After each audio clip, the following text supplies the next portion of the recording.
Hey guys, Jamie of the Summer Rain channel, welcome back. So today we're going to go ahead and make shower steamers. So shower steamers are very similar to a bath bomb. The major difference is you are going to use these in the shower and not in the bath. I did post the full recipe down in the description box below. I also posted a link to my blog where I go a little bit more in depth about all the ingredients, why we use them, everything like that.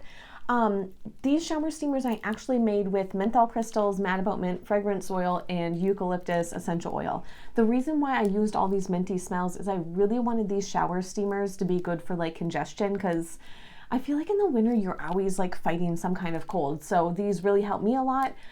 You can swap it out. So if you don't have menthol crystals, feel free just to use whatever fragrance or essential oil that you do have on hand. And I really love the way that they turned out. I think they're so darn cute. Without further ado, let's dive in and learn how to make our own shower steamers. So for the shower steamer, what we have is we have baking soda and citric acid. The two of these together, when they're introduced to water, they create a fizzing effect. I'm sure you're familiar with these two from making bath bombs. So the fizzing effect is what's going to go ahead and carry the scent of our shower steamer throughout your entire shower.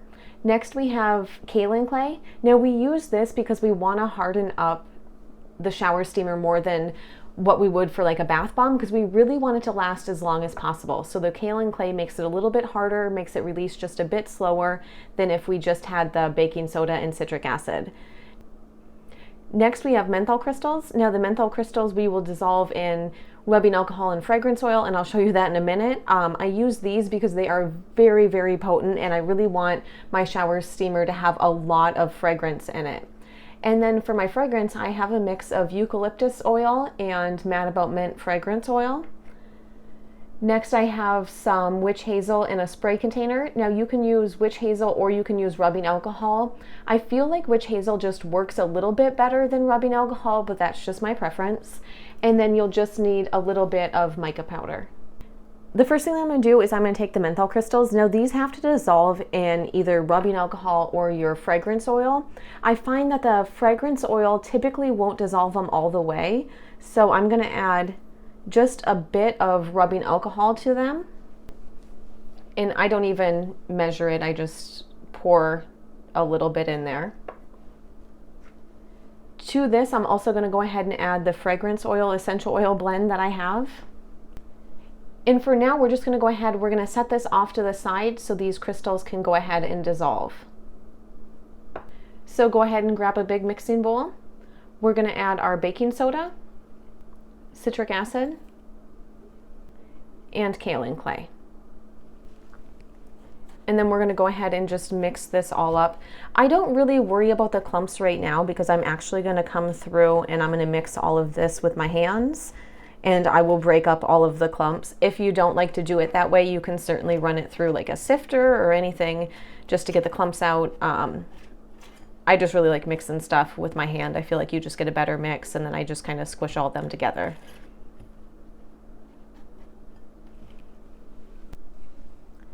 Now, I don't know how well you can see here. Most of my menthol crystals have dissolved. There's a few bits in here that haven't, which is fine. It's not going to hurt anything. You can certainly wait a little bit longer, or if you would like, you could add a bit more rubbing alcohol. I'm just going to go ahead and put this in here because, like I said, most of them have dissolved. It's not going to hurt anything. So I'll pop that in there. And then what I'm going to do is just mix this up with a spatula at first, and then I'll move to using my hands.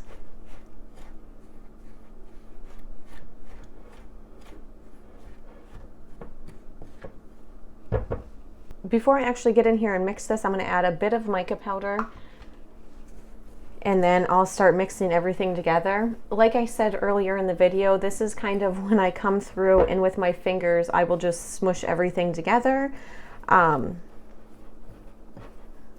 That way I can make sure everything's fully mixed in. And I don't even know why I put a rubber glove on, because I'll wind up taking this off in a minute and just packing it in with my hands. I just like to prevent getting some of this like in my nails or whatever, I guess.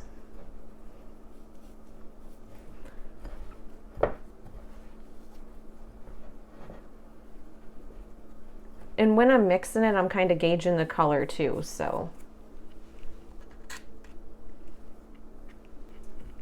I feel like it was more of a pink here than a red, so I added a bit more.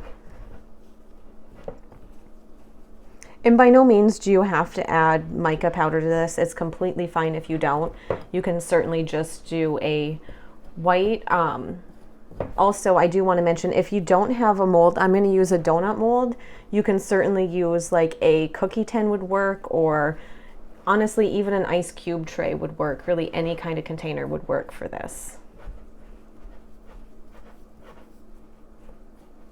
So I'm going to go ahead and get my mold on the counter, so that way once I'm done mixing this, I'm ready to start molding right away.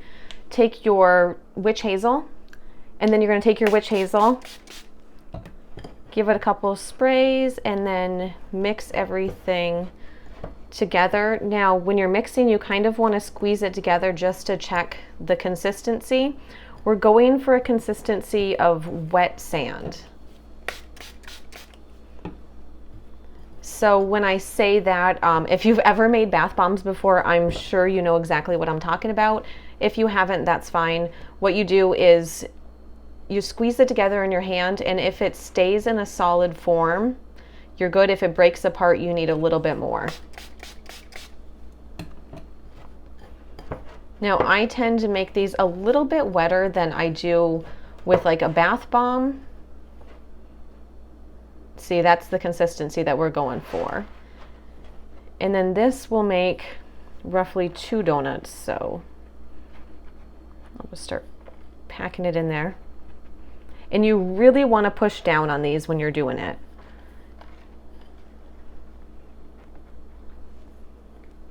So as you can see, I kind of overfill the mold, and then I'll push down as I'm going.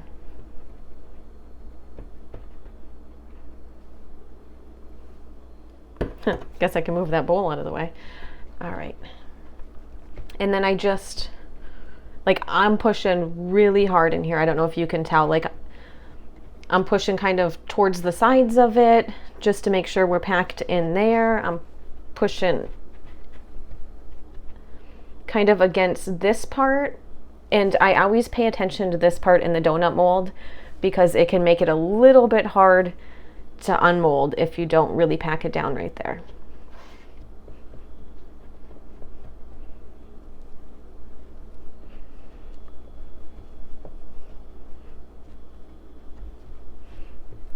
The packing part is where like one of the bath bomb molds or whatever would come in handy. Like the presses.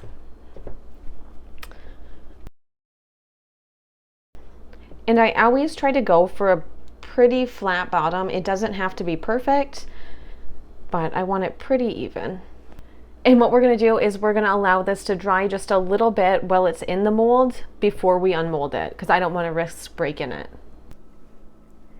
And these haven't dried all the way, but I'm going to go ahead and unmold them now. I've maybe had them sitting here for like 15 minutes. Now to unmold them, what I do is I really pull at the edges and I kind of pop the middle of that in. You can't really see because it's underneath.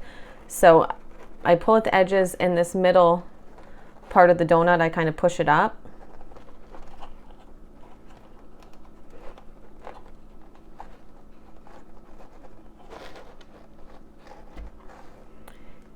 And there's our shower steamers.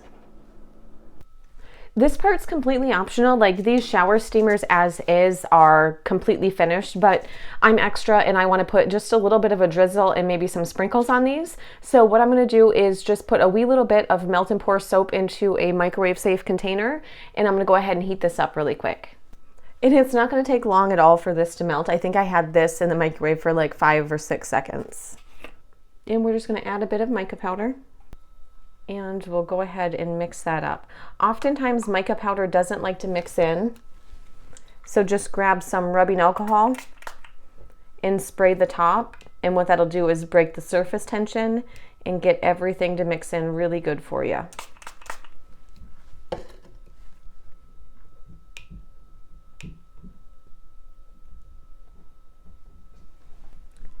And now what we're gonna do is just go ahead and drizzle that on there. There's no like right or wrong way to do it. I just kind of do it in a straight line.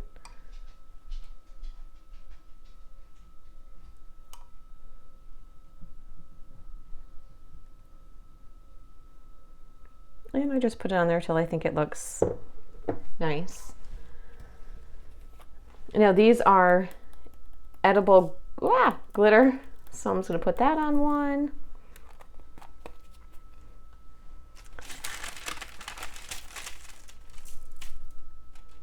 I got a little wild with it.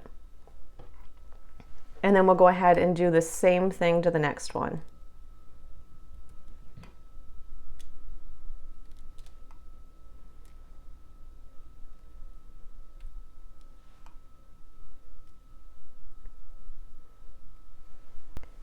And I was gonna add sprinkles to this one, but I don't think that I'm gonna. I really like the way that it looks right now.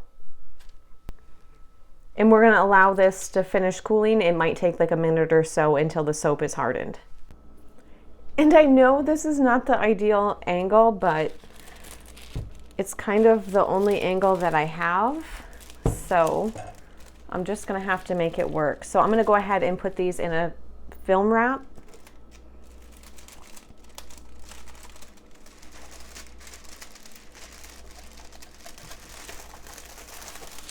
So I just start out by placing them both in here.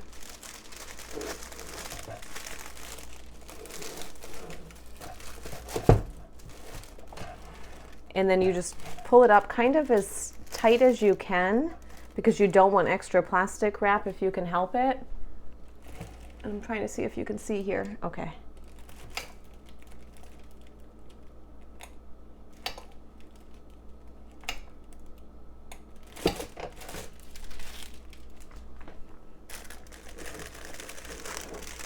Next, what I'm going to do is go ahead and seal this spot.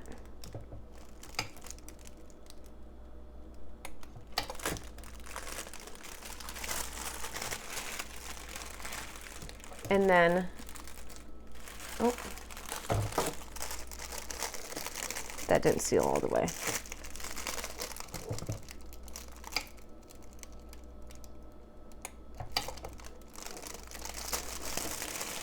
Okay, and then once we have that sealed, we just put them like this to separate them.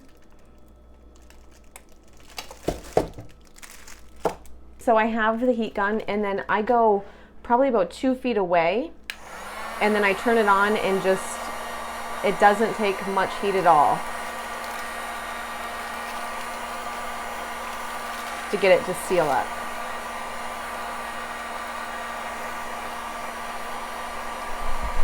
And you want to stay a distance away because if you get too excited and you get too close, you'll actually burn a hole in the plastic. So let me try again. Let me try again, like at this angle, so you can actually see it.